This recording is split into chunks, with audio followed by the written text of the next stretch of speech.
விசுவாசப்படுத்தி பேசுகிறார். எனக்கு தெரியாது மரியாதையா போ, ரகல வேணாம். என்னத்துக்கு இவ்வளவு தூரத்துல இருக்கு? நீ என்ன வந்து ஆடுற? நீ இல்லாட்டா எங்களுக்கு என்ன நட்டம்? எங்களுக்கு என்ன உப்பு இல்லையா, தண்ணி இல்லையா, மலை இல்லையா, காடு இல்லையா, சமுத்திரம் இல்லையா, நெல் இல்லையா, கம்பு இல்லையா, என்ன இல்லை எங்களுக்கு? உன்னால எனக்கு என்ன ஆகுது? தேவடியா மாமன் பட்டத்தை தவிர வேற என்னன்னா நீ விட்டு எனக்கு? நீ எங்களுக்கு பண்ண நன்மை என்ன? மரியாதையா போ, அவ்வளவுதான் நான் கேட்கறேன். இது எப்படி தப்பாகும்? தெரியாது. அதே புத்தகத்துல 21வது பக்கத்தில் இருந்த சில விஷயங்களை அண்ணன் ஆ. ராஜா அவர்களுக்கு இந்த மேடையிலிருந்து படித்து காண்பிக்கின்றேன். அதையும் ஏற்றுக்கொள்கிறீர்களா என்பதை நீங்கள் எனக்கு சொல்ல வேண்டும். பெரியார் சொல்லியிருப்பதை படிக்கின்றேன், பாருங்கள்.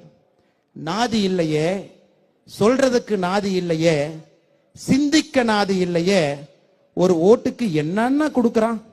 பொண்டாட்டிய தவிர மற்றது எல்லாத்தையும் கொடுக்கறான்.